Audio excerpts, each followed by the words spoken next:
Hi, my name is Heather. Welcome to Strings and Threads, coming to you from my Dungeon of Dreams. Thank you so much for being here. I love doing make-alongs, I love doing video tutorials, but most of all, I love talking yarn, crochet, and knitting with you, my friends. So if you like those same things, I encourage you to subscribe and become part of everything that we do here. This is Amigurumi Monday, and what I'm doing is taking your suggestions for amigurumi, and I'm trying to create them. I love the challenge. I love trying to make something that I haven't tried before. Just a quick reminder, I know if you've seen this before, you already know this. I am very careful not to break copyright law. I don't have permission to do like Disney, Marvel, any of those types of things that are copyright, so don't request one of those. Some people do have permission to do those. There's steps that you have to take to get permission. I have not done those steps, so I don't have permission. Also, whatever is suggested, I'm going to check and make sure that nobody else has done it, or that I can do it in a way that hasn't been done before.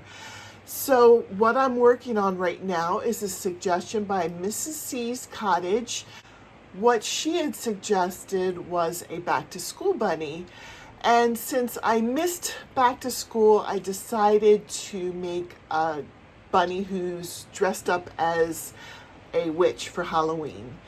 I haven't gotten super far in it so far. This is a fun segment for me to do, and so I'm not going to try and pressure myself to make timelines. So when I pick one, I'm going to make it at my own pace and enjoy the process and share the process with you. So I'm starting head down. First of all, I wanted to put in a little plug. I am using Jubilee Yarn Amigurumi Select. And this is my first time to use this. I am affiliated with Jubilee Yarn, which is made from a company called BambooMN. So in my description, the link for BambooMN will take you to the company, and Jubilee Yarns is part of BambooMN. So I'll also put a link for the Amigurumi Select in case you are interested in just going with this particular yarn. I had bought a starter, I don't know if they consider it a starter pack, but I had bought 40 of these in one lump, and they were all, each one was a different color. So I'm using the white for this, and I'm starting, I don't know if I said it, but I'm starting head down. I'm going to do my best to limit the amount of sewing that needs to be done on this. So I'm hoping to be able to I almost said transfer, but that's not the right word. I'm hoping to be able to make this so that it can go from head to body without any sewing. And another thing that I'm doing differently than other projects, I usually, just to make it easier for counting rows, I'll usually do a round and then connect with the first stitch, chain one, and then do the next round, connect with a stitch. And that always leaves a line in the work. And I hate the line, but I like that it's easier to count rows that way.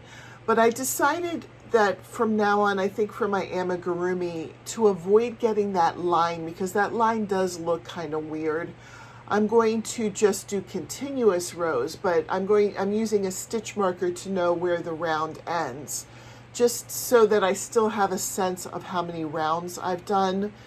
So that's something that's a little bit different with this one that I don't usually do, but I think from here on, I'm going to try to do that because it does look better to not have that line going through it.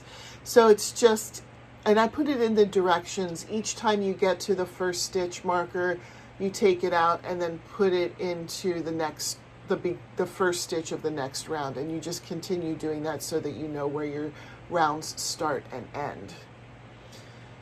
So, you know, I have this. It'll have the ears will have to be sewn on, and probably the arms and legs will have to be sewn on too. I haven't fully managed the design yet. In my mind, that's what's going to happen. But as I'm going along, if there's a way that I can do them without having to do separate pieces to sew on, I will. I know I get a lot of feedback that people like projects better when there's less sewing. So I'm doing my best to do that with my amigurumi or any of my bags that I'm making. Sometimes it's not always plausible or possible to have no sewing, but I'm doing my best to make it as little sewing as possible. So thanks for watching. If you have a suggestion, please feel free to put it in the description. I have a notebook right next to me. I keep looking at it as if you can see it, but I do have a notebook right next to me where I'm writing down a list of everything that's suggested. And I'm just going to randomly pick from the ones that I want to do first, but I would like to get to all of them. So if you have a suggestion, I will write it down on my list, and I don't have a time frame, but I'm hoping to be able to get to it sometime in the future. Thank you for watching. Have a great day, and I hope to see you in my next video. Bye.